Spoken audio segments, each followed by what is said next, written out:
இன்றைய அடுத்த செய்தியாக மார்ச் 6 மற்றும் 6லேருந்து 8ஆம் தேதி வரை டாஸ்மாகோட தலைமை அலுவலகத்துல இடி ரைட் பண்ணியிருந்தாங்க சார். அதில் சுமார் ஒரு 1000 கோடி வரைக்கும் ஊழல் நடந்திருக்கக்கூடிய வாய்ப்பு இருப்பதாக இடி செய்தியும் வெளியிட்டிருந்தது. அந்த சமயத்தில் டாஸ்மாக் ஊழியர்கள், அந்த தலைமை அலுவலகத்தில் இருந்த ஊழியர்கள் மிகவும் சோதனைக்கு உட்படுத்தப்பட்டார்கள். அவர்களுக்கு கருத்து சுதந்திரம் பாதிக்கப்பட்டது. நள்ளிரவெல்லாம் பெண்கள் வீட்டுக்கு போகக்கூடிய சூழல் இருந்தது, பாதுகாப்பின்றி போகக்கூடிய சூழல் இருந்தது. அப்படிங்கிற மாதிரியான குற்றச்சாட்டுகளை வச்சிருந்து இப்போ தமிழக உள்துறை செயலாளர் சார்பாகவும் அந்த டாஸ்மாக் தலைமை நிர்வாக இயக்குனர் சார்பாகவுமே இப்போ கோர்ட்ல ஒரு மனு போட்டிருக்காங்க. எங்களை நடத்திய முறை சரியில்லாத முறை அப்படின்னு சொல்லிட்டு ஒரு வழக்கை தொடர்ந்திருக்காங்க. செய்தி எப்படி சார் பாக்குறீங்க? டாஸ்மாக் ஊழியர்கள் மாநில அரசை கேவலப்படுத்துகிறார் சார். எந்த கொம்பனும் குறை சொல்ல முடியாத ஆட்சியில ராத்திரி 12 மணிக்கு தனியா ஒரு பொண்ணால வீட்டுக்கு போக முடியாதா? அது டாஸ்மாக்ல வேலை பார்க்கிற ஊழியரால, பெண் ஊழியரால. அப்படியா தமிழ்நாட்டுல சட்டம் ஒழுங்கு கெட்டு போச்சு, பெண்களுக்கு பாதுகாப்பு இல்லாம போச்சு? கோர்ட்ல போய் எங்க பெண்களுக்கு பாதுகாப்பு இல்லை, தமிழ்நாட்டு ரோட்ல போக முடியலை டாஸ்மாக் காரர்கள் சொல்லுகிறார்கள் என்றால் அவர் யாரை சொல்லுகிறார்கள்?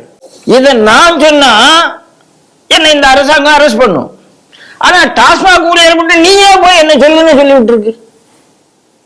என்ன கேவலம் பாருங்க, என்ன கேவலம் பாருங்க. அப்ப இந்த அரசாங்கத்துக்கு தன்னைத்தானே கத்தியால் குத்திக் கொள்கிறோம், தன்னைத்தானே அவமானப்படுத்திக் கொள்கிறோம் என்று தெரியாத அளவுக்கு டாஸ்மாக்கால் தள்ளாட்டம் அப்படி சொல்லலாமா இத?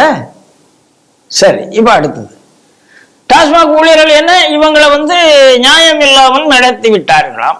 இந்த இவங்கெல்லாம் டாஸ்மாக் அதிகாரிகள்லாம் ஒரு கோபம் முதுகிடம் நிமிர்ந்து அவங்களா போய் இந்த கேஸை போட்டிருப்பாங்கன்னு நினைக்கிறீங்களா? மாநில அரசு சொல்லும், நீ போய் இந்த கேஸ் போடல, உனக்கு டிரான்ஸ்பர், நீ இங்க இருக்க முடியாது, நீ என்னென்னலாம் வாங்கியிருக்க எனக்கு தெரியும், உனக்கும் ஒரு பங்கு இருக்கு, உன் வீட்டுக்கு நானே லஞ்ச ஒழிப்புத்துறையை ஏவி விட்டுருவேன் அப்படி மாநில அரசு சொல்லியிருக்காதுன்னு சொல்லுங்களா? சரி, இப்ப அடுத்த கேள்வி. இவர்களை அமலாக்கத்துறை நியாயமாக நடத்தவில்லை, நாகரிகமாக நடத்தவில்லை. அமலாக்கத்துறை எல்லாத்தையும் வீடியோ பண்ணியிருக்காங்க, மொத்த சோதனை வீடியோ பண்ணியிருக்காங்க. இவர்கள் வீடியோவை கொடுக்கட்டும், நான் இல்லைன்னு சொல்ல மாட்டேன். அமலாக்கத்துறை இவர்களிடம் தவறாக பேசிக்கொண்டார்கள், நடத்தினார்கள், வீடியோ கொடுக்கட்டும். இது என்ன கேள்வி? அமலாக்கத்துறை தப்பா? நான் கேட்கிறேன், ஒரு குற்றவாளியை கண்டுபிடிக்க ஒரு காவல் போலீஸ் போகுது, அந்த போலீஸுக்கு ஆபத்து இருக்கா இல்லையா? நான் ஒரு மணல் கடத்தலுக்கு நான் போகிறேன், தடுக்கிறதுக்கு ஒரு தாசில்தார் போறார், விஏஓ போறார், ஆபத்து இருக்கா இல்லையா? கொண்டு போடுறாங்கல்ல, மரணங்களே நடக்குதுல்ல. உனக்கு என்னையா ஒரு 1.5 நாள் கொஞ்சம் சும்மா உட்காந்து 3 வேளை சோறு போட்டானா இல்லையா? உன் செல்போனை தூக்கி உள்ள வச்சுக்க, அவ்வளவுதானே. வீட்டுக்கு கூட தகவல் சொல்ல முடியாத வீட்டுக்கு சார், உங்க ஆபீஸ்ல ரைடு நடக்குதுங்கிறது எல்லா பத்திரிகைகளும் வந்தாச்சு. அப்புறம் உங்க வீட்டுல என்ன தகவல் சொல்லணும்னு நீங்க நினைக்கிறீங்க? தமிழ்நாட்டில் இருக்கிற எல்லா டிவியும் கடன்னு போட்டாச்சு.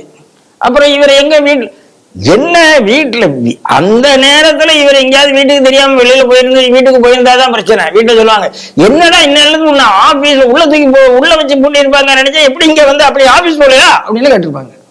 அப்ப இந்த டாஸ்மாக் ஊழியர்கள், இந்த தமிழ்நாடு அரசாங்கம் என்ன பண்ணதுன்னா, தனக்கு எதிராக மத்திய அரசு எந்த நடவடிக்கை எடுத்தாலும் அதுக்கு மேல ஒரு கேஸை போட வேண்டியது. ஐஏஎஸ் ஆபீசர் விசாரிக்கணும் வந்தாங்க, விசாரிக்கிறதுக்கு ஐஏஎஸ் ஆபீசர் விசாரிக்கிறதுக்கு அமலாக்கத்துறைக்கு அதிகாரம் கிடையாதுன்னு ஒரு கேஸ் போட்டாங்க. என்னாச்சு?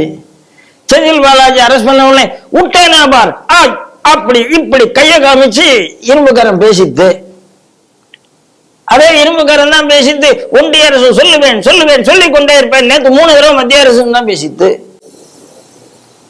இரும்புக்காரன் துருப்பிடிச்சாச்சு சார். இரும்புக்காரம் பித்தளைக்காரமா மாறியாச்சு, இன்னும் கொஞ்ச நாள்ல தகரக்காரமா மாறிடும். அது இரும்புன்னு நினைச்சுக்கிட்டு இருக்கு, அவ்வளவுதான். அது தகரம்ங்கிறது நமக்கு தெரியும். அப்ப இந்த டாஸ்மாக வச்சு ஒரு கேஸ் போட்டிருக்கு, டாஸ்மாக் ஊழியரை வச்சு. கேஸ் நிற்காது.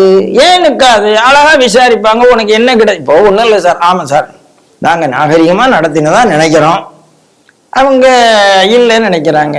ஓகே சார், சாரி சார் அப்படின்னா அமலாக்கத்துறை சொல்லிட்டு தானே இந்த கேஸ்ல என்ன இருக்கு? ஓகே சார், ஓகே சார், அவங்களுக்கு ஏதாவது ஒரு காம்பன்சேஷன் கொடுத்துருவோம் சார். 1.5 நாள் வீட்டுக்குள்ளேயே இருந்திருக்காங்க, 3 நாள் சம்பளத்தை நாங்கள் எக்ஸ்ட்ரா நாங்கள் சென்ட்ரல் கவர்மெண்ட் கொடுத்துருவோம் சார் அப்படின்னு சொன்ன கேஸ் என்ன ஆகும்? ஒண்ணுமே ஆகாது சார். இதெல்லாம் வேல்யூலெஸ் நியூசன்ஸ். அதாவது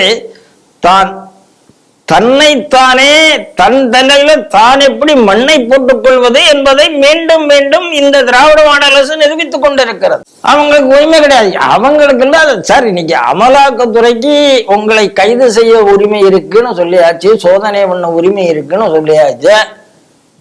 அப்புறம் அந்த சோதனைக்கும் கைதுக்கும் உட்படும் போது உங்களை நல்லா தானே வச்சிருக்காங்க. சோதனை பண்ணல, உங்களெல்லாம் கைது பண்ணல.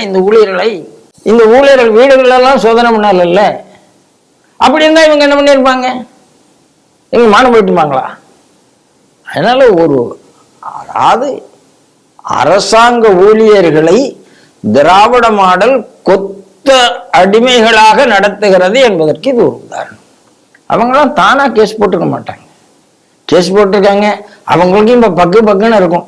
ஐயோ இப்படியா முடிச்சு விட்டா பரவாயில்லையா அப்படின்ட்டு தான் இருக்கும். அதனால அந்த ஊழியர்களுக்காக நான் பரிதாபப்படுவதை தவிர எனக்கு வேறு வழி இல்லை.